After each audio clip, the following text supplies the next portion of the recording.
안녕하세요, 한정입니다. 여러분, 노인과 바다 읽어보셨나요? 고전소설은 들어는 봤지만 사실 읽어보신 분들이 많이 없거든요. 오늘은 이 노인과 바다를 다 읽은 것처럼 할 수 있게 이야기를 들려드리도록 하겠습니다. 노인과 바다는 굉장히 짧은 책이에요. 금방 읽을 수 있지만 굉장히 많은 것을 생각해보게 하는 책이자, 그리고 내가 지금 처한 상황에 따라서 노인과 바다를 어떻게 해석하는지 전부 다른 책입니다.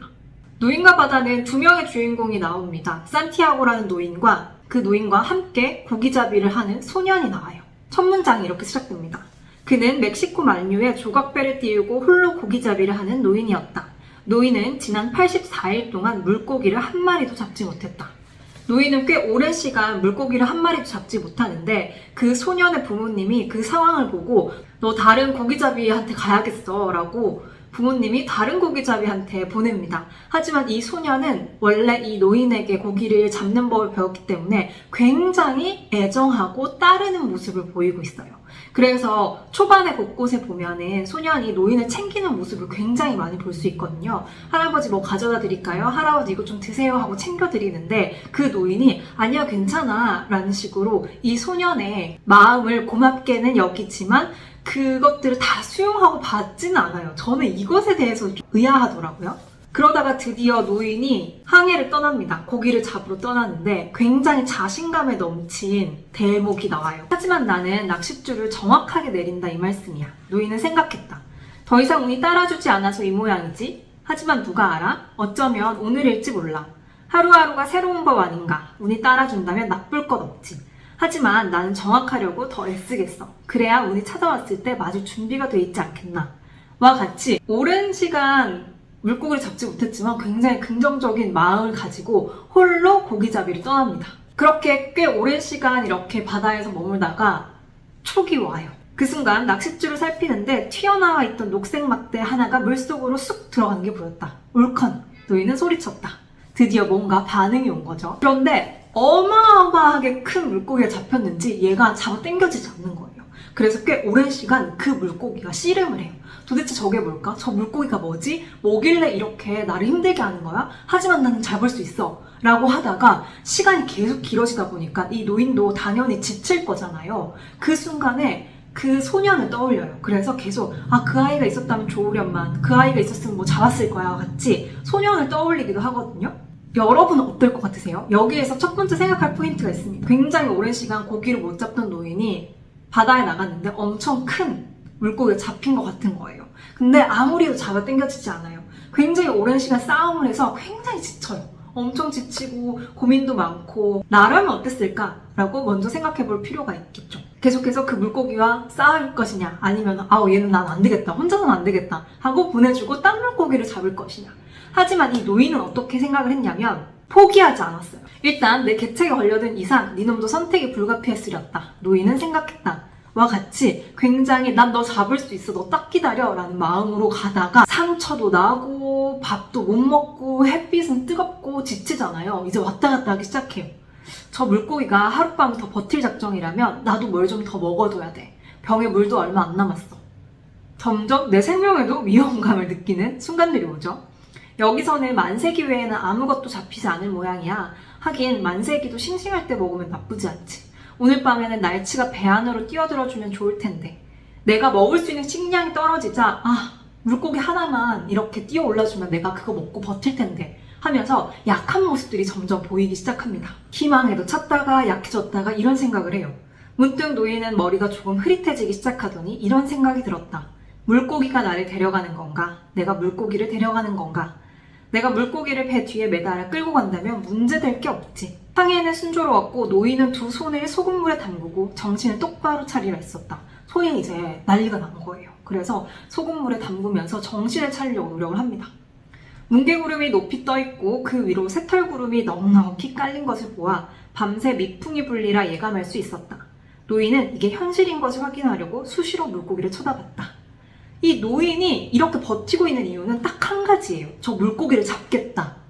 내 생명이 지금 위협을 느끼고 힘들어도 난 널 꼭 잡을 거야. 그거 하나만 가지고 이 오랜 시간을 버티고 물고기랑 싸우고 있는 거예요. 그러다가 고통이 찾아옵니다. 첫 번째 상어가 물고기를 덮친 때는 그로부터 1시간 뒤였다. 이렇게 노인이 물고기랑 씨름을 하고 있는데 상어가 나타난 거예요. 한 마리도 아니에요. 여러 마리가 나타납니다. 상어는 어떡할까요? 당연히 잘 움직이지 못하는 그 물고기를 보고 내 먹잇감이네? 하고 달려들겠죠. 역시 좋은 일은 오래가지 않는 법이로군. 노인은 생각했다. 차라리 이게 꿈이라면. 그래서 저 물고기를 잡은 일도 없고 지금 신문지를 깐 내 침대에 혼자 누워있다면 얼마나 좋을까. 하지만 인간은 패배하게 만들어지지 않았어. 노인이 말했다. 인간은 파괴당할 수는 있어도 패배하지는 않아. 사실 노인과 바다에서 굉장히 유명한 구절이죠. 여러분 어떻게 생각합니까? 상어가 물고기를 다 잡아먹었어요. 그리고 그 물고기를 지키기 위해서 상어랑도 막 싸우거든요. 결국 상어도 죽고 어디 가고 없어요. 물고기도 없어지고 상어도 없어요. 그때 여러분들은 어떤 생각을 하실까요? 두 번째로 또 생각해볼 부분이긴 하죠. 전 대단하다고 생각했어요. 이 상황에서도 노인은 인간은 파괴당할 수 있어도 패배하지는 않아 라고 생각을 하는데, 여러분들이 지금 처한 상황을 한번 생각해보면 뭔 바보 같은 이야기야. 다 이랬잖아. 뭘 얻었어? 라고 생각하는 분도 있을 거고요. 이런 상황에도 이런 생각을 할 수 있구나 라고 생각하시는 분들도 있겠죠.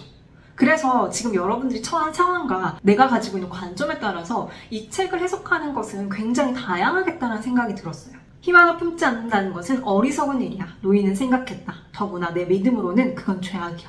계속해서 희망을 품어야 한다라는 생각을 가지고 있죠. 그러다가도 속상해합니다. 운전했던 물고기야. 내가 너무 멀리 나와 미안하구나. 내가 우리 둘을 모두 망쳤어. 하지만 우리 둘이서 상어도 여러 마리 죽이고 다른 물고기도 꽤 많이 상하게 했지. 이 늙은 물고기야, 넌 이제껏 몇 마리나 죽였니? 사실 저는 이걸 보면서 자기 자신에게 하는 말인지 아니면 정말 물고기에게 묻는 말인지 궁금했어요. 이 노인아, 너는 얼마나 많은 물고기를 죽였냐? 지금은 어디를 가려고 그렇게 멀리 나와 있는 것인가? 라는 생각이 들더라고요. 사실 그 순간에 포기하고 다른 물고기를 잡았더라면 적당한 물고기를 잡고 집으로 돌아갈 수도 있겠죠. 하지만 너무 멀리 와버린 거예요. 그것을 노인도 인지하기 시작합니다. 그러다가 정신을 차려요. 헛소리랑 그만해. 노인이 소리내 말했다. 정신 차리고 키나 잘 잡아. 아직 운이 남아있을지도 몰라. 행운을 파는 곳이 있다면 좀 사고 싶군 그래. 노인이 말했다. 정신 차리자. 아직 끝나지 않았어. 라는 생각을 합니다. 그러다가 결국 노인과 바다의 이야기를 정리하자면요. 오랜 시간 물고기를 잡지 못했던 노인이 혼자서 물고기를 잡으러 가고 엄청 큰 물고기를 잡아서 굉장히 오랜 시간 물고기와 싸웁니다. 이 책의 내용의 절반은 그 물고기와 싸우면서 노인이 하고 있는 생각들을 계속 풀어요. 그러다가 상어 때가 와서 그 물고기를 없앴고 상어 또한 없어집니다. 결국 이 노인은 아무것도 얻지 못한 채로 다시 자신의 집으로 돌아가요. 그때 소년이 그 할아버지를 지극정성으로 돌봅니다. 어르신은 좀 어떠시냐? 한 어부가 큰 소리로 물었다. 주무세요. 소년이 대답했다. 우는 걸 어부들이 봤지만 마음 쓰지 않았다. 소년은 그 할아버지가 이렇게 힘들어하고 다치고 아파하는 모습을 너무 속상해해서 눈물이 나는 거예요. 아무도 할아버지를 안 깨우면 좋겠어요. 코에서 꼬리까지가 5.5m야. 물고기의 뼈만 배 뒤에 달랑달랑 따라오거든요. 근데 그 크기가 5.5m. 엄청난 물고기가 잡혔었던 거죠. 결국에 할아버지는 지쳐 잠드는 모습으로 끝이 납니다. 자, 한번 생각해 볼 필요가 있죠. 여러분, 이 이야기를 듣고 여러분은 노인이 어떤 사람인 것 같으신가요? 사실 저는 이 책을 딱 덮자마자 이 생각이 들었어요. 진짜 미련하다. 아무것도 얻은 게 없잖아. 도대체 뭘 얻은 거야? 물고기도 잃고 그렇다고 상어를 잡아온 것도 아니고 자기는 만신창이해. 뭘 얻은 거야? 라는 생각이 처음 들더라고요. 그래서 생각해봤어요. 이것을 알려주는 교훈인가? 너무 과한 욕심을 부리면 안 된다는 걸 알려주는 책인가?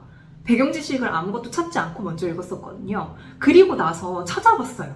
노인과 바다는 왜 이렇게 사람들에게 유명한지. 그런데 인간의 희망 그리고 고군분투의 과정에서도 잃지 않는 그러한 마음이 보고 배울 만하다라는 후기들이 굉장히 많더라고요. 그때 제가 정말 너무 충격을 받았어요. 저는 사실 노인이 굉장히 미련하다라고 생각했는데 사람들의 시선은 그럼에도 불구하고 희망을 잃지 않고 운을 생각하는 이 노인의 마음이 얼마나 숭고한가에 대한 이야기를 하더라고요. 그래서 이게 마음이 너무 공감이 되지 않아서 제가 독서 모임을 열었어요. 노인과 바다로. 그러면서 깨달은 게 있습니다. 아, 지금 내가 처한 상황이 이 책을 읽는 데에 굉장히 많은 영향을 끼치는구나 라는 생각이 들었어요. 여러분, 그런 적 있지 않으세요? 내가 지금 꾸준히 하고 있는 일이 열심히는 하고 있는데 성과가 보이지 않으면 도대체 내가 이걸 끈기 있게 용기 있게 해나가고 있는 것인지 미련스럽게 붙잡고 있는 것인지 헷갈릴 때가 있잖아요. 제가 이 책을 읽었을 때 그 시기였던 것 같아요. 그래서 나는 그럼 빨리 놔야겠다는 생각을 은연중에 하고 있었던 것 같아요. 그러다 보니까 이 노인을 저한테 대입해서 너 그렇게 가다가는 아무것도 얻는 것 없어 라고 생각한 거일 수도 있겠다라는 생각이 들었어요. 그러면 나는 왜 지금 이 관점으로 이렇게 해석을 했을까라고 생각을 하면 서점을 6년차 정도 해왔잖아요. 그러니까 어느 정도 제가 성과를 내야 된다라는 생각을 은연중에 압박감을 가지고 있었나 봐요. 그런데 제가 생각한 만큼 성과가 나냐? 사실 모두가 자기가 생각한 만큼 만족스러운 일이 몇 개가 되겠어요. 그런데 내가 정말 그렸던 그 이상적인 것만큼 성공했느냐라고 했을 때에는 만족스럽지 않았던 거죠. 그러니까 이 책을 읽었을 때 미련스러워. 나도 미련인 거야 라고 생각을 했더라고요. 근데 최재천 교수님이 이 책에 대해서 해석을 올린 유튜브 영상이 있었는데 이 어부는 물고기를 잡는 행위 자체가 계속 평생 해왔던 소명이다라는 이야기를 하더라고요. 그래서 생각을 조금 바꿔봤어요.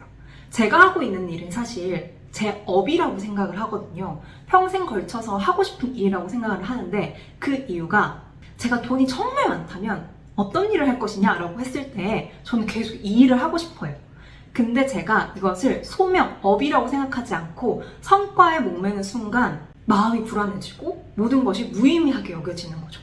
그래서 나는 이걸 끝까지 늙어서까지도 하고 싶다라고 했는데 지금 이 작은 성과에 목매고 있는 것이 아닐까?